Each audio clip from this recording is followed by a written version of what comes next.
Hi guys, welcome back to my channel. Today I'm going to show you how you can turn off sound effect on X or Twitter.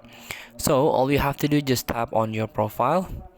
You can scroll down and go to the settings and privacy. Here in the settings, you can adjust your app.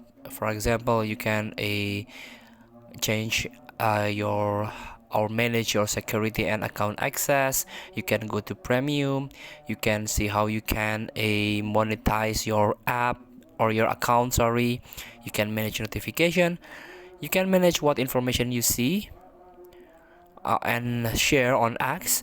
And here we go, you can access it. You can manage how X content is displayed to you. You can tap it. This is the accessibility display and language. So you can tap on display. Here there are four options, sorry.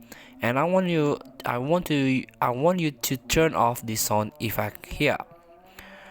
So you can also turn on media previews. You can go into the dark mode, and also you can turn off in-app browser. Thank you for watching. Don't forget to comment, like, and subscribe, and so click the X button below. See you in the next video.